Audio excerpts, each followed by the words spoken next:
आप ये पहला वीडियो देखिए।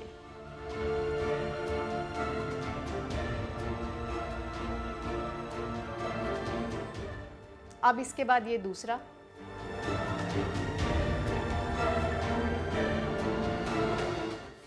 और ये तीसरा।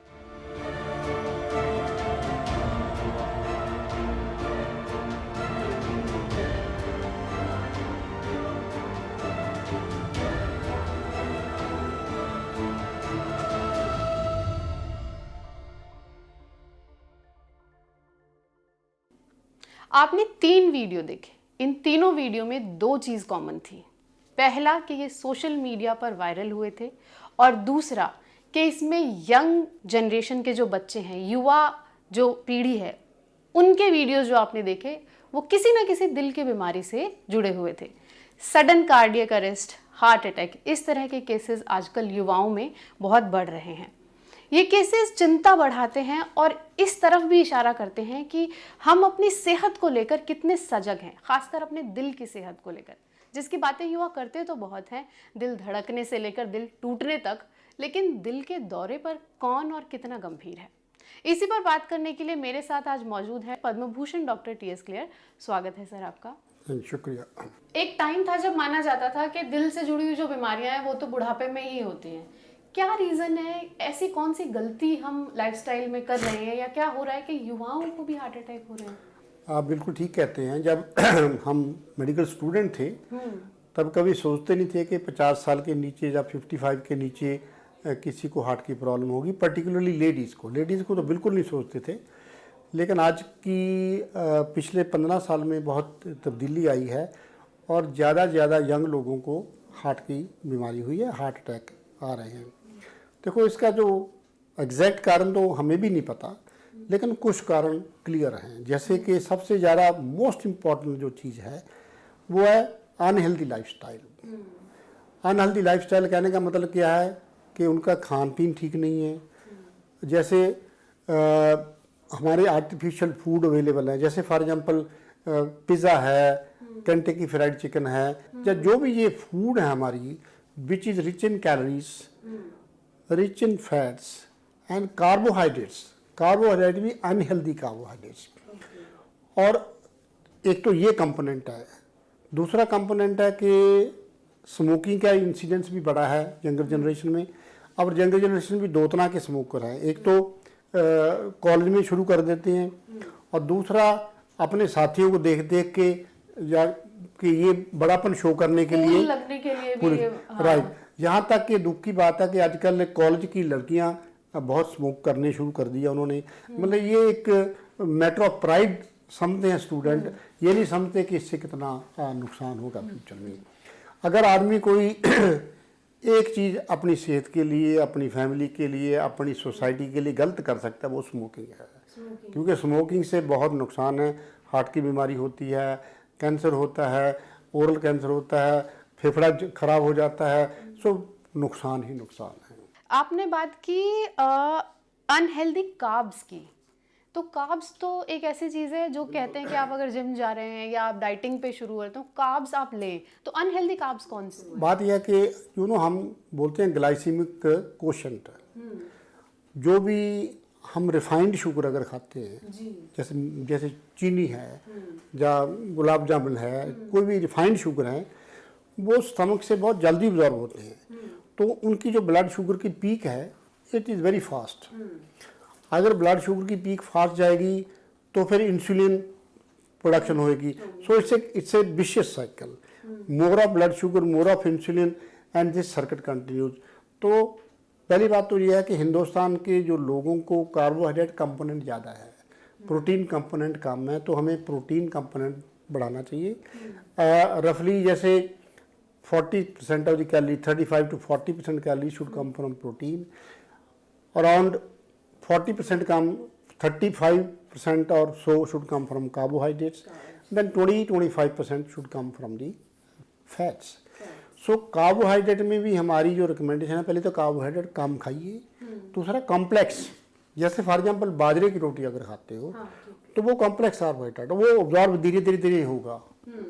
तो उसका जो इफेक्ट है बॉडी पे वो इतना गलत नहीं है जितना कि रिफाइंड शुगर। एकदम से स्पाइक नहीं होना चाहिए। एकदम से कोई मतलब कि कोई भी, जैसे रिफाइंड शुगर है, ब्रेड जैसे वाइट ब्रेड है, हम ब्रेड खाते हैं, brown bread is better than white bread. So make rice में, राइस आल्सो, राइस भी जैसे होल ग्रेन अगर लेते हैं तो बेटर है। जो रिफाइंड राइस है, जो उसके छिलका उतारा होता है वो गड़बड़ है, वो गड़बड़ है। तो आपने एक कोलेस्ट्रॉल जो होता है ना, उसको लेकर जब भी दिल की बात होती है सबसे पहला शब्द आता है कि कोलेस्ट्रॉल आपका ज़्यादा है, कम है। कोलेस्ट्रॉल किस तरह से आपके दिल की राइट ऐसे है। पहली बात तो मैं ये बताना चाहता हूँ कि ये जो हार्ट की बीमारी है जिसको कि हम कॉर्नरी आर्टरी डिजीज़ कहते हैं, कॉर्नरी आर्टरी डिजीज़ वो बीमारी है जिसमें कि हार्ट वाली नाड़ियाँ जो हार्ट को सप्लाई करती हैं उसमें ब्लॉकेज आते हैं।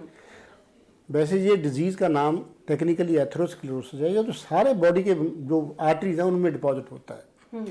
अगर हार्ट वाली में होगा तो हार्ट की प्रॉब्लम करेगी, हार्ट वाली नाड़ी को बोलते हैं कॉर्नरी आर्टरीज। अगर ब्रेन वाली है तो उनको सेरिब्रल आर्टरी कहते हैं, तो उसमें स्ट्रोक होएगा। आंख वाली नाड़ी में प्रॉब्लम आती है तो ब्लाइंडनेस होगी। अगर किडनी वाली में वो ब्लॉकेज आते हैं तो धीरे धीरे किडनी डैमेज के किडनी फेलियर हो जाएगा, फिर डायलिसिस पे जाना पड़ेगा, ट्रांसप्लांट करना पड़ेगा। ऐसे ही अगर हमारी टांगों वाली नाड़ियों में ब्लॉकेज आ जाते हैं तो चलना फिरना मुश्किल होता है, कई बार एम्पुटेशन करनी पड़ती है। सो ये जो एथेरोस्क्लेरोसिस की डिजीज है ये तो सारी बॉडी में है। इससे pan arterial system is involve. लेकिन सबसे ज़्यादा खतरनाक हार्ट है, क्योंकि हार्ट में तो मर सकता है बंदा, एक ही हार्ट है, दो तो हार्ट है नहीं। सो इसमें जो डिपॉजिट होते हैं उनके जो एग्जैक्ट रीजंस हैं 100% तो नहीं पता हमें, लेकिन जो मेन रिस्क फैक्टर हैं उसको हम मेजर और माइनर में डिवाइड करते हैं। मेजर स्मोकिंग, ब्लड प्रेशर की बीमारी, डायबिटीज़ की बीमारी और बढ़ा हुआ कोलेस्ट्रॉल। और कोलेस्ट्रॉल में भी बैड कोलेस्ट्रॉल जिसको हम एलडीएल कहते हैं। अब आपने ये क्वेश्चन बड़ा अच्छा पूछा, जो कोलेस्ट्रॉल बनता क्यों बॉडी से। देखो ये कोलेस्ट्रॉल जो है ये भी एक तरह का फैट है। इसका ऐसा नहीं कि इसका कोई रोल नहीं है, इसके कुछ रोल हैं। जैसे अगर एक कोलेस्ट्रॉल है एचडीएल कहते हैं, वो प्रोटेक्टिव है, जितना ज़्यादा एचडीएल होगा उतना बीमारी कम होगी। एलडीएल जो है वो हार्मफुल कोलेस्ट्रॉल है। ये जो कोलेस्ट्रॉल का मतलब जो आपकी बॉडी की जो परसेंटेज है वो डिपेंड करती है ऑलमोस्ट लाइक 80% डिपेंड करती है आपकी जीन्स पे, 20% डिपेंड करती है आपकी खान पीन पर और एक्सरसाइज से। जैसे कई लोगों की फैमिली में ये प्रॉब्लम है, एलडीएल ज़्यादा है, उसको हम बोलते हैं फैमिलियल हाइपरलिपिडीमिया। लेकिन अगर हम खान पान ठीक करें, एक्सरसाइज ठीक करें तो कम से कम नहीं तो 25-30% उसको कम कर सकते हैं। हम बात कर रहे हैं कोलेस्ट्रॉल की, और आपने कहा कि नॉर्मल से ज़्यादा होता है, तो नॉर्मल कोलेस्ट्रॉल का लेवल क्या होता है? Very good question. जो हमारी आजकल की जो रिकमेंडेशंस हैं, जिन लोगों को हार्ट की कोई बीमारी नहीं है, हम चाहते हैं उनका एलडीएल कोलेस्ट्रॉल 100 से नीचे रहे। तो ये हमारा टारगेट है। जिनको हार्ट की बीमारी हो चुकी, जिसके कोई स्टेंट लग गया या उसकी बाईपास होगी, उसका हम कोलेस्ट्रॉल चाहते हैं कि 60 से नीचे रहे। अच्छा, सीधा 40 का इसमें। राइट। और कई लोगों को हम बोलते हैं हाई रिस्क इंडिविजुअल। जैसे किसी को 30 साल की बीमारी में हार्ट अटैक हो गया, उसकी फैमिली में भी हिस्ट्री है, वो स्मोकर भी है, उनको डायबिटीज़ भी है, उनको हम बोलते हैं हाई रिस्क इंडिविजुअल। उनमें तो हम आजकल की रिकमेंडेशन है कि कोलेस्ट्रॉल उनका 50 से नीचे रखना है। तो ये तो हुआ कोलेस्ट्रॉल। इसके अलावा और कौन सी चीज़ें हैं जो आपके दिल के लिए खतरनाक? जैसे स्मोकिंग मेजर रीजन है, जीरो स्मोकिंग, मतलब इसमें कोई भी हुक्का बीड़ी सब नुकसानदायक है। यहाँ तक कि इनएक्टिव स्मोकिंग कि आपका पार्टनर स्मोक करता है वो भी आपको नुकसान देता है। फिर है डायबिटीज़, बहुत इंपॉर्टेंट रीजन है डायबिटीज़ में। बल्कि डायबिटीज़ वाले मरीजों को तो 70-80% चांस है कि उनको हार्ट की ये प्रॉब्लम हो जाएगी। 80% of the deaths in diabetes occur because of cardiovascular reasons, ultimately 80%. So diabetes makes a very big risk factor of development of heart disease. So उसका क्या करना है? Again healthy lifestyle, adoption, अपना weight should be under control. Now what is a good weight? Good weight is formula, rough formula ये है कि आपकी height in centimetres -100। जैसे अगर आप समझो 160 सेंटीमीटर आपकी हाइट है तो आपका मैक्सिमम वेट 60 किलोग्राम होना चाहिए, मैक्सिमम। बल्कि 2 किलो कम कम हो ही रहे तो ज़्यादा तो अच्छा है, क्योंकि आप पार्टी भी खाने कभी जाना पड़ेगा ना, तो वो गेन होगा। तो गेन हो जाए। हाँ। सो वेट, नॉट ओनली वेट, पेट भी इम्पोर्टेंट है। हाँ। इसको गर्थ कहते हैं, एब्डोमिनल गर्थ। अगर हम अम्बलाइकस के लेवल पे इसका मेजर करें, जो रिकमेंडेशन है उसमें यह है कि मेल्स में it should be less than 90 centimetres, despite of के हाइट कितनी Right. है और क्या, राइट, सभी के लिए या इससे सभी के ज्यादा लिए नहीं होना इट चाहिए। Should be below 95 centimetres in man, below 85 centimetres in females. In a female. क्योंकि अगर वेट भी आपका ठीक है लेकिन आपका टम्मी बाहर को आ रहा है, वो भी एक एडिशनल रिस्क फैक्टर है। सो लेट्स एडवाइज, वेट ठीक करिए, अपना एब्डोमिनल गर्थ को ठीक करिए। ये एब्डोमिनल गर्थ को ठीक करना इतना आसान नहीं है, इसके लिए आपको स्पेसिफिक पेट की एक्सरसाइज करनी पड़ेगी। वेट सिर्फ कम खाने से पेट नहीं जाता, it's not easy. Abdominal muscle की एक्सरसाइज करनी पड़ेगी apart from the dietary manipulation. जैसे कपाल भाती करते हैं, वो अच्छी चीज़ है इसके लिए। फिर है, अगर आपको डायबिटीज़ है तो पहले तो आप लाइफस्टाइल मॉडिफिकेशन करिए। अगर फिर भी डायबिटीज़ ज़्यादा शुगर कंट्रोल में नहीं है, फिर आपको दवाई खानी पड़ेगी। सो गुड कंट्रोल क्या है डायबिटीज? गुड कंट्रोल इज कि haemoglobin A1C should be between 6 and 7। ये एक ब्लड का टेस्ट है हीमोग्लोबिन A1C। ये बताता है कि पिछले 3 महीने में आपका एवरेज ब्लड शुगर कितना रहा। तो हमारा टारगेट है 6 और 7 के बीच रखना। ऐसे ही blood pressure, first attempt will be lifestyle modification. Salt कम खाइए, एक्सरसाइज करिए, बैटरीज टू डू मेडिकेशन, और अपना दिमाग ठंडा रखिए। You know it's possible. So ये चीज़ें अगर आदमी दिमाग ठंडा रहता है तो उसका बीपी कम आएगा, ऑब्वियस। लेकिन अगर फिर भी ज़्यादा है, फिर हमें दवाई खाने की ज़रूरत है। तो WHO का जो टारगेट है अभी, we need to keep our blood pressure below 130/80. Then regular exercise is very very important, 40-45 minutes। कोई भी मॉडरेट एक्सरसाइज। हम हार्ट की बीमारी को प्रिवेंट करने के लिए ये नहीं कहते कि आप पहाड़ों पे चढ़ो या सीवियर एक्सरसाइज करो। Actually high intensity exercise can be harmful for heart. So moderate exercise, walking है, गेम खेलनी है, स्विमिंग है, साइकिलिंग है। और वो 10,000 स्टेप्स भी हैं। कोई या 10,000 स्टेप मीन्स वही, अगर आप वॉकिंग करते हो, फॉर एग्जाम्पल अगर आप वॉकिंग नहीं करते, स्विमिंग करते हो, तो you can do 30-40 minutes of swimming और साइकिलिंग, कोई भी कर लो। Primarily you have to do some exercise, if not daily at least 5 days a week। मैं तो लोगों को ये कहता हूँ कि जो एक्सरसाइज है वो आपको अपना एक पैशन बनाना चाहिए। अगर ज़िंदगी में एक एडिक्शन करनी है तो you should be addicted to exercise. इसकी बजाय कि आप अल्कोहल या ओपीएम या कुछ और खाओ, one should be addicted to exercise. एक बार एक्सरसाइज से एडिक्शन हो जाती है, ऑटोमेटिकली बंदा जाता है एक्सरसाइज करने के लिए। So that's exercise. Then there is a lot of role of stress management. क्योंकि stress is very difficult to measure कि कितनी स्ट्रेस है और उसका डायरेक्टली इफेक्ट कितना है। पर इसमें कोई डाउट नहीं है कि स्ट्रेस तो सारी बॉडी को नुकसान करता है, हार्ट को ज़्यादा करता है। तो ये भी हमें क्लियर है कि स्ट्रेस कम नहीं होने वाला दुनिया में। ठीक। डॉक्टर, आपने बहुत सारी बातें इस दौरान की। आपने बीपी की बात की, एक्सरसाइज, आपने कहा कि एक्सरसाइज के लिए एडिक्शन होना चाहिए।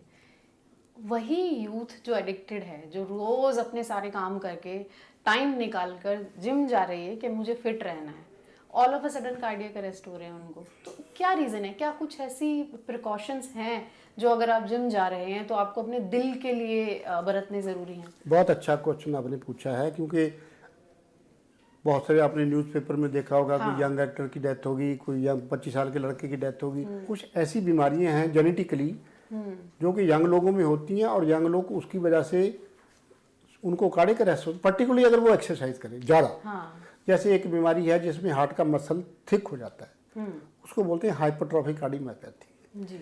दूसरी बीमारी है उसको बोलते हैं क्यूटी प्रोलॉन्गेशन। उसमें क्या होता है? उसमें ईसीजी में एब्नॉर्मलिटी होती है लेकिन हार्ट एको नॉर्मल होती है। तीसरी बीमारी है ARVD, अरिथमोजेनिक राइट वेंट्रिकुलर डिस्प्लेसिया। ऐसे लोगों को पता नहीं होता कि मेरे को बीमारी है, पर ये लोग अगर हाई इंटेंसिटी एक्सरसाइज करें, इनको कार्डियक अरेस्ट हो सकता है। सो मेरी एडवाइस ये है कि जो लोग हाई इंटेंसिटी एक्सरसाइज करना चाहते हैं, पहली बात तो ये है कि it should B graded manner, it should be increase graded. पहले दिन ही नहीं आपने भाई अपने 1 घंटा ट्रेडमिल कर ली, वो गलत है। तो you should start at A low level, weekly थोड़ा थोड़ा बढ़ाना चाहिए, फिर आपको हाई इंटेंसिटी एक्सरसाइज करनी है। दूसरा, जो लोग हाई इंटेंसिटी एक्सरसाइज करना चाहते हैं, यंग पीपल, जैसे माउंटेनिंग करनी है, उन्होंने मैराथन्स करनी है, फुटबॉल के प्लेयर बनना है, उनके लिए तो मैं एडवाइस करूंगा कि उनको ईसीजी और एको जरूर कराना चाहिए, क्योंकि ये जो बीमारियां हैं जो मैं कहा है कंजेनिटल और हेरिडिटरी प्रॉब्लम्स, ये ईसीजी और एको से पता चल सकती हैं, ये जरूरी है। हालांकि even young people, lot of deaths occur because they have a heart attack, लेकिन ये चीजें लोगों को नहीं पता, क्योंकि लोग तो समझते हैं हार्ट अटैक हुआ। ठीक, एक हार्ट हेल्थ सप्लीमेंट्स भी बहुत मिलते हैं बाजार में, ये सारे के सारे कारगर हैं? सारे बेकार हैं, वो कुछ नहीं, वो मैं किसी एडवाइस नहीं करता कि कोई भी सो कॉल्ड हार्ट का सप्लीमेंट लिया जाए, नंबर 1। नंबर 2, एक चीज़ मैं और समझाना चाहता हूँ यंगर जनरेशन को, जो ये मसल बिल्डिंग प्रोटीन है, मार्केट में अवेलेबल हैं, they can do heart attack, they can cause heart attack. So मैं उनको, there are studies, there are papers to show that all these artificial muscle building protein powders जो they can cause heart problem। तो मैं उनको advice करता हूँ कि कोई ऐसी चीज़ ना खाएं, नेचुरल खाना खाएं, नेचुरल फूड खाएं, अच्छा प्रोटीन की मात्रा यूज़ करें, पर ये artificial muscle strengthening medicine supplements पर ना जाए। आपने बात की थी हाई बीपी की, तो थोड़ा ये भी समझाएं कि ब्लड प्रेशर एक्चुअली है क्या। सबको ये तो पता है, किसी को लगता है कि शायद ब्लड फ्लो की स्पीड है, लेकिन ब्लड प्रेशर एक्चुअली क्या है और वो दिल के लिए किस तरह से खतरनाक है अगर हाई हो जाता है? देखो, ब्लड प्रेशर जो हमारी आर्टरीज में अंदर प्रेशर है, उसमें कितनी एक्सपेंसाइल फोर्स है।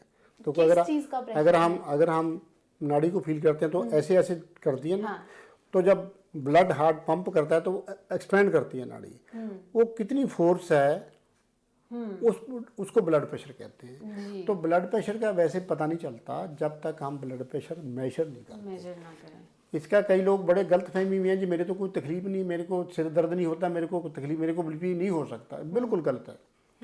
एक्चुअली ब्लड प्रेशर के ऑलमोस्ट 90% लोगों को कोई तकलीफ नहीं होती पहले, उनको पता ही नहीं चलता कि बीपी है, इसीलिए इसको बोलते हैं साइलेंट किलर। सो मैं रिकमेंड ये करता हूँ कि जो यंग लोग हैं, जैसे 20-25 साल के हैं, उनको कम से कम साल में 2 बार बीपी चेकअप कराना चाहिए। अगर नहीं है कि भी फ्यूचर में वो पकड़े जाएं टाइम पे, नहीं तो क्या होता है, बहुत सारे उनको बीपी का पता नहीं चलता, अल्टीमेटली उसको बीपी के जो साइड इफ़ेक्ट हैं, हार्ट की बीमारी, किडनी फेलियर, ब्लाइंडनेस, कई लोग तो ऐसी स्टेज में आते हैं। आज की घड़ी में इंडिया में सबसे इम्पॉर्टेंट किडनी फेलियर का कारण ब्लड प्रेशर और डायबिटीज़ है। तो नॉर्मल ब्लड प्रेशर किसी भी कॉमन इंसान के लिए क्या होगा? ये जो अडल्ट अगर हम 18 साल के ऊपर ले बंदे सारे पॉपुलेशन को, तो रिकमेंडेशन ये है कि 130-80 से नीचे होना चाहिए। लेकिन अगर आपकी एज 65 से ऊपर है तो अब यूरोपियन गाइडलाइन बदल गई है। वो यूरोपियन गाइडलाइन कहती हैं कि as more than 65 blood pressure 140/90 is also okay. लेकिन अगर आपकी उम्र 65 से नीचे है फिर गाइडलाइन है 130/80। हालांकि अमेरिकन गाइडलाइन चेंज नहीं हुई, पर ये यूरोपियन गाइडलाइंस है।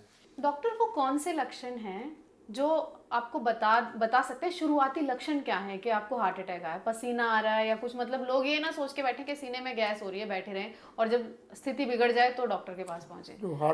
जो हार्ट अटैक के जो मेन सिम्टम हैं, सबसे इम्पोर्टेंट है चेस्ट पेन। और चेस्ट पेन का मतलब ये नहीं होता कि कई बार बहुत ज़्यादा पेन भी हो सकती है, यूजली पेन काफ़ी होती है, पर कई बार it may not be that high, moderate pain भी हो सकती है। तो pain in the centre part of the chest और लेफ्ट साइड ऑफ चेस्ट और लेफ्ट आर्म और राइट आर्म और गोइंग टू द जॉ, अगर ये पेन 20 मिनट से ज़्यादा चल रही है तो आपको अज्यूम करना चाहिए कि it is heart attack coming. एक तो पेन होती है, दूसरी जो सिम्टम होता है कि आप ठीक ठाक थे, आपको ब्रीदिंग डिफिकल्टी हो रही है सडनली। और पर्टिकुलरली ये डायबिटीज़ वाले मरीजों की बड़ी कहानी है, क्योंकि उनको पेन कम होती है, क्योंकि उनके नर्व नम हो जाती हैं, तो उनको बहुत बार पेन नहीं पता चलता, पेन नहीं होती, माइल्ड सी पेन हो भी गई तो they don't take notice of that, पर उनको ब्रीदिंग डिफिकल्टी होती है, सडन ब्रीदिंग डिफिकल्टी, जैसे ऑक्सीजन नहीं मिल रही है आपको। और कई बार बेहोशी हो जाती है, बल्कि people can become unconscious because of BP going low, और समटाइम्स हार्ट ब्लॉक हो सकता है।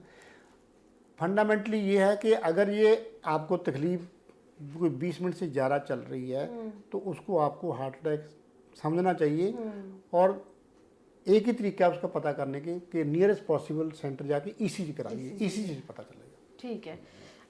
अगर आपके सामने किसी को ये सिम्टम आए हैं और आप समझ पा रहे हैं कि ये दिल से जुड़ी कोई समस्या है, तो जो साथ में है उनको क्या करना चाहिए? बहुत अच्छा क्वेश्चन, बहुत अच्छा क्वेश्चन पूछा है। अगर आपको ये लगता है कि भाई ये इसको पेन हो रही है, ब्रीदिंग की प्रॉब्लम हो रही है, कि हार्ट अटैक हो सकता है, तो अगर पॉसिबल हो सबसे पहले तो उसको 300 मिलीग्राम एस्प्रिन की गोली खिलाओ। जी।